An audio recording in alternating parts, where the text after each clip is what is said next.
questions for Director Gabbard just on this. Director Gabbard, you referenced the past intelligence reports and assessments on this, including that 2017 one that was signed off, as Ed noted, by every Republican on the Senate Intelligence Community, including the acting chair of the time, now Secretary of State Marco Rubio, who said in a statement that they did not find any evidence of Russian collusion, but they did find, however, is very troubling, and they found irrefutable evidence of Russian meddling. One, are you saying that he's wrong in that statement that he made then?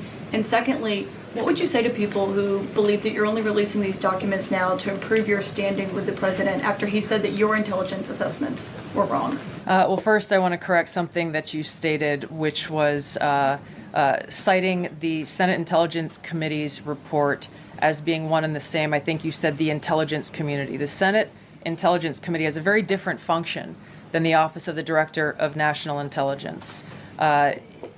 The evidence and the intelligence that has been declassified and released is irrefutable. I'm going to let Caroline speak to Secretary Rubio. I'll speak to both questions. First, on Secretary Rubio, he put out a statement in 2020 following that Senate Intelligence Committee report, and he said what they found is troubling. We found irrefutable evidence of Russian meddling, which the Director of National Intelligence just confirmed for all of you, that Russia was trying to sow distrust and chaos. But what's the outrage in this that Secretary Rubio did not say at the time, the Democrats were saying at the time, is the fact that the intelligence community was concocting this narrative that the president colluded with the Russians, that the president's son was holding secret meetings with the Russians, all of these lies that were never true. And he also said at that time, we discovered deeply troubling actions taken by the FBI under Comey, particularly their acceptance and willingness to rely on the Steele dossier without verifying its methodology or sourcing. The Steele dossier that many outlets in this room ran as the gospel truth, and it was cooked up and paid for by the Clinton campaign. As for your second question, Caitlin, I think who is saying that she would release this to try to boost her standing with the president? Who has said that? Well, the president has publicly undermined her when it came to Iran. He said she was wrong. He told me that she didn't know what she was talking about. That was on Air Force One on camera. The only people who are suggesting that the Director of National Intelligence would release evidence to try to boost her standing with the president are the people in this room who constantly try to sow distrust and chaos amongst the president's cabinet, and it is not working. I will just answer your question directly. I am with the President of the United States every day. He has the utmost confidence in Director Gabbard. He always has. He continues to, and that is true of his entire cabinet, who is all working as one team to deliver on the promises this president made. If there's something I care as much about as the national security of the United States, it's the powers and prerogatives of this Congress and its oversight duties. So I want to spend a minute or so on yesterday's testimony in front of the Senate and direct these questions in particular to Director Patel and Director Gabbard. Yesterday, Senator Heinrich asked, did this conversation, referring to the signal chat, include information on weapons, packages, targets, or timing? Director Patel, you said not that I'm aware of. Director Gabbard, you said same answer. This morning we learned that the signal chat included the following update, forward-looking update from the Secretary of Defense. Time now, 11:44 Eastern Time. Weather is favorable. Just confirmed with CENTCOM. We are go for mission launch. 12:15 Eastern Time. F-18 launch. First strike package. 13:45 trigger-based F-18 first strike window starts. Target terrorist is at his known location, so should be on time. Also, strike drones launch. MQ-9s. 14:10 more F-18s launch. Second strike package. Do either of the directors want to reflect on their testimony yesterday in the context of what I just read? Sure. One, I was not on that signal chat. Two, I have not reviewed it. And three, as you just indicated, that was made public this morning. But, Director, you didn't, prior to yesterday's Senate, you were on the signal chat, correct? No. Okay, but did you review the material on the signal chat? No, I wasn't on it. Director Gabbard? Yes, Ranking Member. My answer yesterday was based on my recollection, or the lack thereof, on the details that were posted there. I was not, and what was shared today reflects the fact that I was not directly involved with that part of the signal chat, and replied at the end reflecting the effects, the very brief effects that the National Security Advisor had shared. So it's your testimony that less than 2 weeks ago, you were on a signal chat that had all of this information about F-18s and MQ-9 Reapers and targets on strike, and you in that 2-week period simply forgot that that was there. That's your testimony? My testimony is I did not recall the exact details of what was included there. That was not your testimony. Your testimony was that you were not aware of anything related to weapons packages, targets, and timing. As the testimony yesterday continued on, there were further questions related to that, where I acknowledged that there was conversation about weapons, and I don't remember the exact wording that I used, but I did not recall the specific details that were included. Director Gabbard, you've reasserted that there was no classified information. I think we can all agree that that information shouldn't have been out there. But let me ask you this. Are you familiar with the ODNI's classification guidance? I'm familiar with it. I've actually got a copy right here. If I read you a part of that guidance, I wonder if you could tell me what the level of classification indicated is. I'm reading from your classification guidance. And the criteria is information providing indication or advance warning that the U.S. or its allies are preparing an attack. Do you recall what your own guidance would suggest that be classified? I don't have the specifics in front of me, but it would point to what was shared would fall under the DoD's classification system and the Secretary of Defense's authority let me help you, because there's a very clear answer. And what is not. I guess you don't have it, but information providing, this is the ODNI guidance, information providing indication or advance warning that the U.S. or its allies are preparing an attack should be classified as top secret. Do you disagree with that? I don't disagree with that. I just point out that the DoD classification guidance is separate from the ODNI's classification guidance. Do you think it would be materially different? Ultimately, the Secretary of Defense holds the authority to classify or declassify. Do you think it's likely that DoD guidance is materially different from what I just read? I haven't reviewed the DoD guidance, so I can't comment.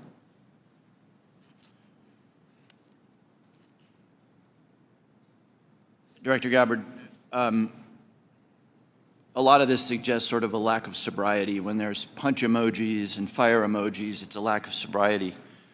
I don't mean that literally. But I have one last question for you, because I think people really listen to what you have to say.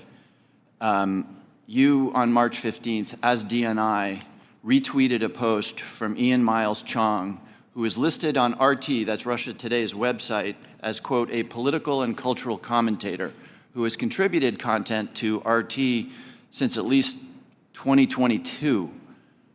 Director Gabbard, do you think that it's responsible for you as head of the intelligence community and the principal presidential intelligence advisor to retweet posts from individuals affiliated with Russian state media?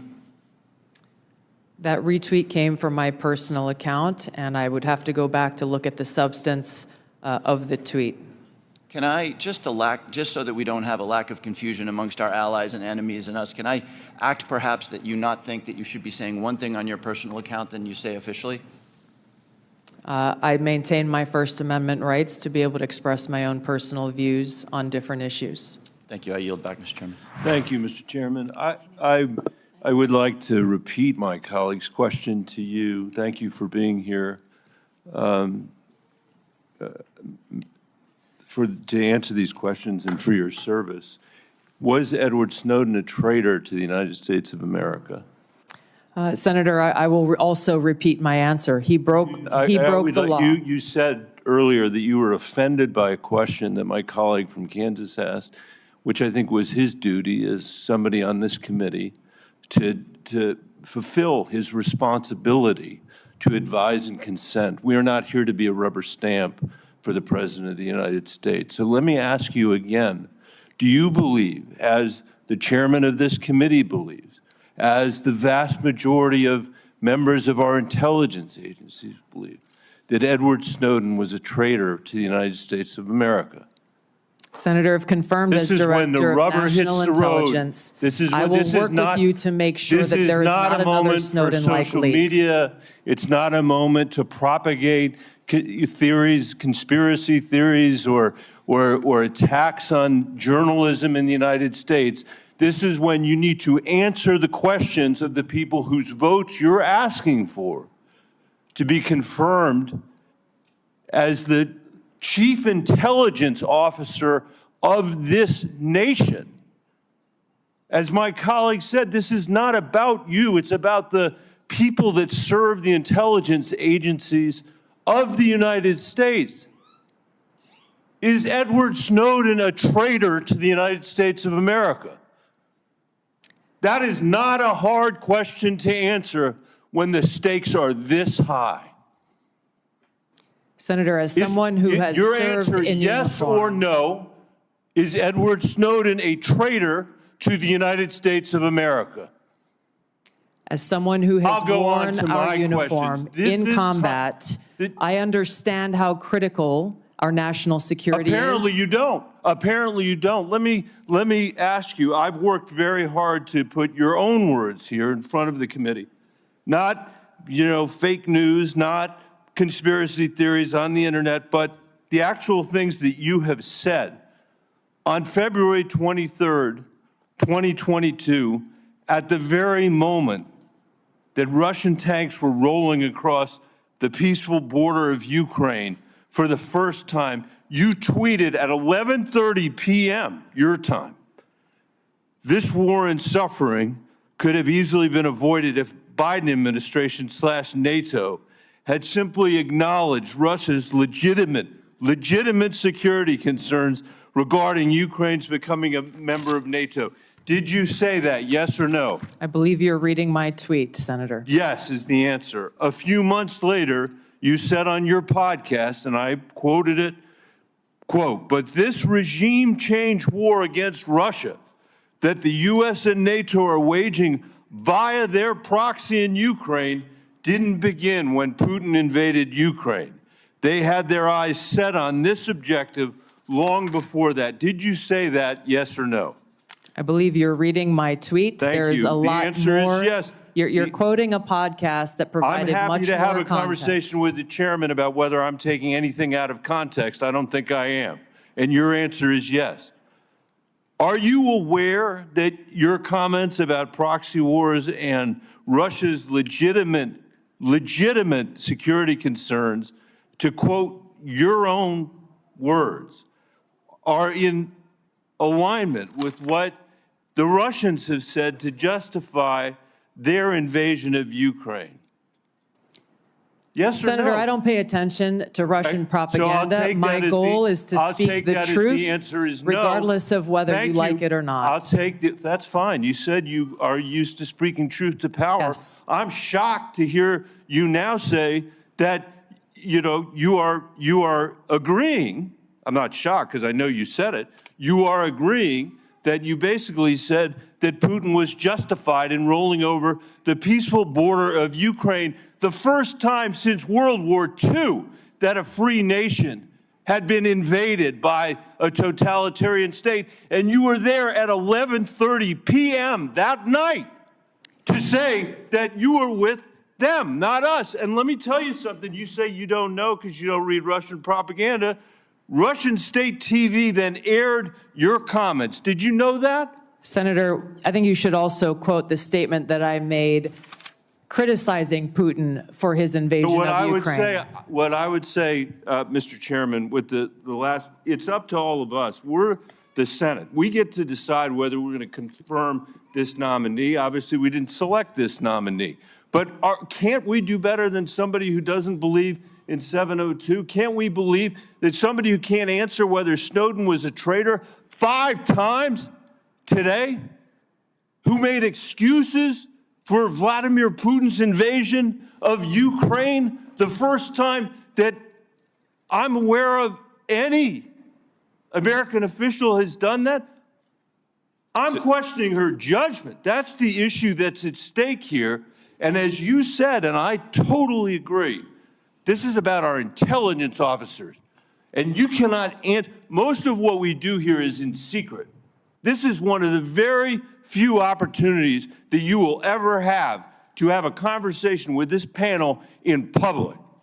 And the record is going to be very clear about the position you took with regard to Edward Snowden, and the record is going to be very clear about your reaffirmation of the statements you made in the middle of the night when Russia was invading the free country of Ukraine. And I hope we will take that in consideration when we have this vote. Your time has expired. I'm going to come back to the topic of the day here, the signal chain as reported by The Atlantic. Ms. Gabbard and Mr. Ratcliffe, you each testified that there was no information operational in nature, no classified information. So I want to ask each of you just a series of, just respond yes or no. I'll start with Ms. Gabbard. In the signal chain that we have been talking about, was there any mention of a target in Yemen?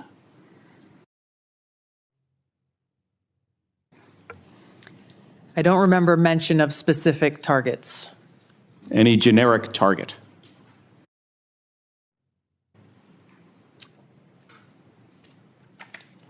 I believe there was discussion around targets in general. Mr. Ratcliffe? I think that's consistent with my recollection. Again, I don't have access to that. But Was there any mention, Ms. Gabbard, of a weapon or weapons system? I don't recall specific weapons systems being named. I'm not talking about specific, any weapon or weapons system. I don't recall specific names of systems or weapons being used or named within the Well, I'm chat. not asking whether, I don't want you to tell me what the specific weapon was, but any weapon at all. Mr. Ratcliffe, same question. I don't recall. How about anything about timing? Ms. Gabbard?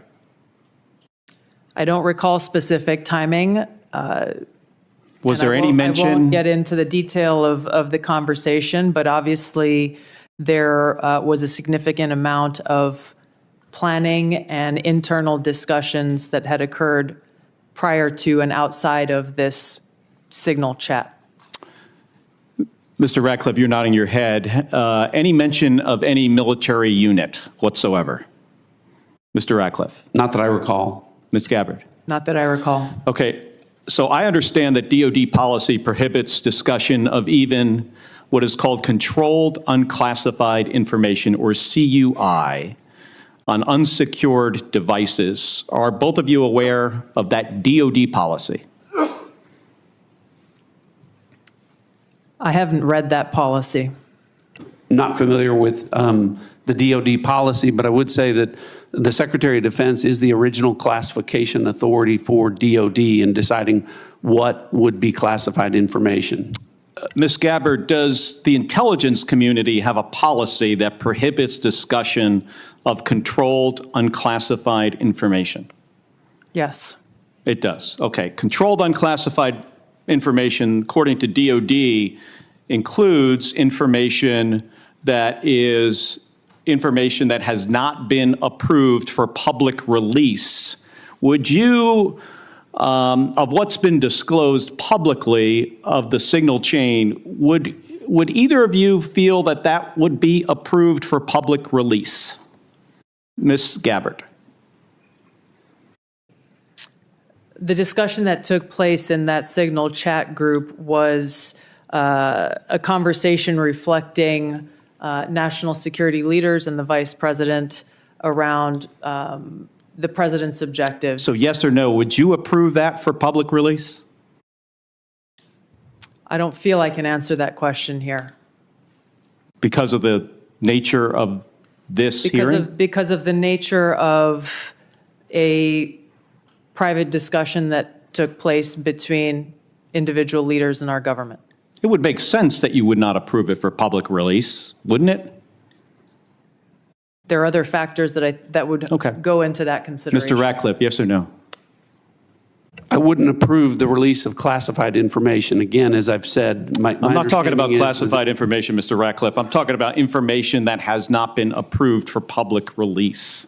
That is information that is considered controlled, unclassified information. The principals that would have been on that would have been individuals capable of approving that for public release. I got 20 seconds. The deliberation as to whether or not we should launch a strike on another country, would you consider that classified information, Ms. Gabbard? Well, the information was not classified. I'm not talking about this. I'm just talking about deliberation from principals as to whether or not we should launch a strike on another country. Would you consider that classified information? I'm not talking about what happened this week. There are other factors that would go into determining that classification. Mr. Ratcliffe, the deliberation between principals in our national security apparatus about whether or not to strike another country, would you consider that to be classified information? Pre-decisional strike deliberation should be conducted through classified channels. Thank you. Thank you, Mr. Chairman. I want to go back to what I addressed at the outset. I mean, this was not only sloppy, it not only violated all procedures, but if this information had gotten out, American lives could have been lost. The Houthis had this information, could reposition their defensive systems. So I want to get a little more information about this. Director Gabbard, did you participate in the group chat with Secretary of Defense and other Trump senior officials discussing the Yemen war plans? Senator, I don't want to get into the specifics. Ma'am, were you on? You're not going to be willing to address. So you're not, are you denying, Matt, will you answer my question, ma'am? You were not TG on this group chat? I'm not going to get into the specifics. So you of the refuse to deliberate- acknowledge whether you were on this group chat? Senator, I'm not going to get into the specifics. Why aren't you going to get into the specifics? Is it because it's all classified? Because this is currently under review by the National Security Because it's Council. all classified? If it's not classified, share the text now. As the White House previously Is it stated, classified or non-classified I can information on this text? I can confirm. Director Radcliffe, were you on the group chat? Senator, I was on a signal messaging group. So you were the John Ratcliffe on that chat? I was. Thank you, thank you. Can I provide some context, Senator, to that? Yes, but I've got a series of questions. Well, Director, but I think it's please. important because at the outset, you made a couple of comments about signal messaging using encrypted apps. So that we're clear, one of the first things that happened when I was confirmed as CIA director was signal was loaded onto my computer at the CIA, as it is for most CIA officers. One of the things that I was briefed on very early, Senator, was by the CIA records management folks about the use of signal as a permissible work use. It is. That is a practice that preceded the current administration to the Biden administration. Director Ratcliffe, I've got a series of questions. If you're making the statement, the statement, the signal is a secure channel. No, can I answer that? It is I've got a series of end-to-end encryption. So to I finish, understand encryption. it is permissible to use to communicate and coordinate for work purposes, provided, Senator, that any decisions that are made are also recorded through formal channels. Right. So those were procedures that were implemented. My staff implemented those processes, followed those processes, complied with those processes, and finally, just please. So my communications, to be clear, in a signal message group were entirely permissible and lawful and did not include classified information. Well, we will make that determination, because if it's not classified, share the text with the committee. Let me go on. Director Gabbard, you are the security executive and set access guidelines for classified information. Did you contact the defense secretary or others after this specific military planning was put out and say, hey, we should be doing this in a SCIF? There was no classified material that was shared in that So then if there were no classified material, share it with the committee. You can't have it both ways. These are important jobs. This is our national security. Bobbing and weaving and trying to, filibuster your answer. So please answer the question. If this was Director Gabbard, if this was a rank and file intelligence officer who did this kind of careless behavior, what would you do with them? Senator, I'll reiterate that there was no classified material that was shared in that Ma'am, if there's signal. no classified in materials, share. And then if there's no classified materials, then you can't even answer the question whether you're on the chat. This is strangely familiar, and I think my colleagues will remember, when you couldn't answer the question, is Edward Snowden a traitor? Man, I have serious doubts about anyway. Director Gabbard, I'm going to give you this. Tweeted just 11 days ago, and I'm quoting you. Any unauthorized release of classified information is a violation of the law and will be treated as such. So if this information is classified, what are you going to do? Senator, 2 points here. First of all, there's a difference between inadvertent release versus Careless and sloppy. malicious leaks of classified information. The second point is there was no classified information that was on Then this this signal committee group should get chat. that information. Director And the Patel, National Security Director Council Patel, is my time's reviewing about out, how and I'm this going to use occurred. my 12 seconds up. The chairman came. Director Patel, has the FBI launched any investigation of this? Senator, I was just briefed about it late last night, this morning. I don't have an update. I would like to get an answer by the end of the day. It is hard to understand, coming from the country that defeated the Soviet Union in the Cold War, that we would put a woman in charge of our entire intelligence community who has shown over and over repeated interest in Vladimir Putin, taking his side of the argument, wondering what he's done right and our intelligence community has done wrong. Can you imagine what it feels like to be a member of the intelligence community right now with everything going on, with all of the discrediting of what they have done and what they do every single day, and now this woman is going to be in charge of this agency? It is an insult to people who have dedicated their lives and put themselves in harm's way to have her confirmed into this position. Well, look, I rise today as a very new senator, a freshman senator, to talk about the confirmation prospects for the nominee for the Director of National Intelligence, Tulsi Gabbard. And I think context matters here. I am the first CIA officer to ever be elected to the U.S. Senate. Before I ran for office in Michigan, I had a career in national security. I'm what's called a 9/11 baby. I happened to be in New York City on my second day of graduate school when 9/11 happened. It changed my life. I decided to go into national security, got recruited by the CIA right out of grad school, and then was quickly sent on my first of 3 tours in Iraq alongside the military, providing intelligence to the U.S. military to deal with the groups that were shooting at U.S. forces and plotting against the U.S. homeland. I worked in national security roles very proudly in both administrations, Democratic and Republican.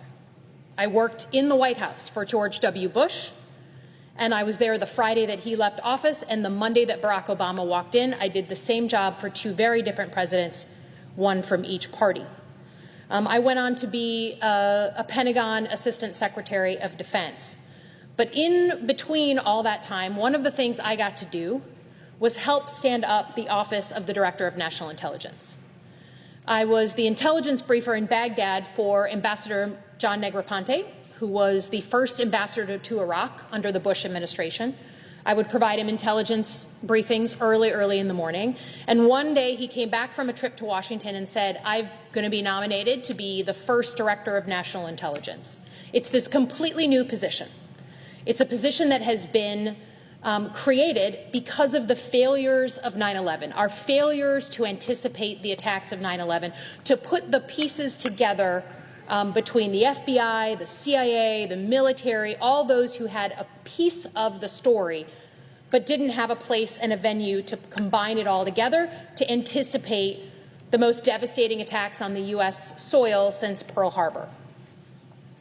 I came home and happened to be one of those first employees to set up the Director of National Intelligence. I think it was employee number 5. I was John Negroponte's first special assistant So I was his, body person, helping him set up that office. So when I talk about the nomination of Tulsi Gabbard, I don't do it willy-nilly. I don't do it without a background on these topics. And I believe that the people who should be taking the positions that are critical for national security should be people of competence and character. What does the Director of National Intelligence do? The office was created, as I said, to combine all of the different threads of information at the 17 different intelligence community agencies that we have to prevent intelligence failures like we had on 9/11. This is a serious position. This is a position that in the past has been in the Oval Office every morning with the intelligence briefings provided by the agencies. This is the position in the dead of night that makes consequential decisions on the security and safety of people here. And most Americans have no idea the number of threats that we still thwart every single month against our homeland. We sleep well at night because the intelligence community is working together to prevent those threats, along with our partners and our allies and our military. So for me, I want to know that the person who's going to be woken up in the middle of the night to make those last-minute decisions, do we move on that intelligence? Do we act based on that threat, that they are someone, again, of competence and character?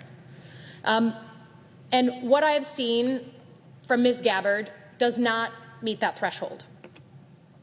She has, first of all, repeatedly questioned the integrity of the intelligence community, right? She's gone after the intelligence community that she hopes to lead. She has labeled tens of thousands of intelligence personnel as deep state without even a semblance of understanding of what they do every day to keep her safe. She's questioned the findings of the intelligence community, and I think more egregious than anything, she has shown a repeated preference for our adversaries over the intelligence community in the United States of America. Most notably, a surprise trip to visit the now ousted President of Syria, Bashar al-Assad. Imagine the decision-making that goes into planning a secret trip to visit a man who has killed thousands of his countrymen, thousands of relatives of Michiganders that I represent, a man who we know has used chemical weapons, violating international law, devastating communities, a man who has seemingly sat aside as insurgent groups, terrorist groups took territory in his area and allowed them to project attacks into neighboring states and to plot against the U.S. homeland. She makes the decision to go and visit this man, throw flowers at his feet, do public TV with him, go publicly and show her support. Now, I don't know if she's just deeply naive. I don't know if in some twisted way she thought that this was her way of being helpful. But whether she did it out of naivete or she did it knowing what this man has done and the implications of her actions, either way shows a complete lack of judgment. Same goes for her seeming glorification of Vladimir Putin. Now, we've watched her flip-flop on a bunch of issues, right? Issues that Democrats and Republicans have concerns with. You know, she used to have a lot of concern about what's called Section 702 of the Foreign Intelligence Surveillance Act. She fought against it. Now she's somehow for it. I'm not saying people can't change, but I'm just saying someone who doesn't have the backbone to stand up and be clear with their principles, I'm having a hard time imagining them lead in the heat of the moment when you're in the Situation Room and consequential decisions are being made. I think the feeling that I have about where we are in this country right now is that we're sort of in this fever dream. There's this race to discredit, to attack, to cut. And look, I'll be the first person to say that there is fat on the bone in the federal government. I worked in the federal government. There are plenty of things that can be reformed in the federal government. But the double whammy of attacking the people who keep us safe every day, of trying to push them out. I just had a Republican on my way here, member, say, hey, I've just heard about what's going on at CIA. Are they trying to get everyone to leave? Or what about people who are in sensitive positions? Great question. But the other punch is to put someone in charge of the intelligence community that has such disdain for our allies, for our intelligence officers, and such love for our adversaries. And so I urge all of my Republican colleagues to search their soul, right? Play the long game. Don't live in fear of the Trump administration and Donald Trump specifically. You know in your heart that these people aren't qualified and that the life and limb of American citizens is in their hands. So I urge all of my colleagues to vote against Tulsi Gabbard. I will be voting against her here later today. I hope that we as American citizens can come up and up for air from this fever dream and remember that reform of the federal government does not mean slashing the people that keep us safe every day. And with that, I yield back.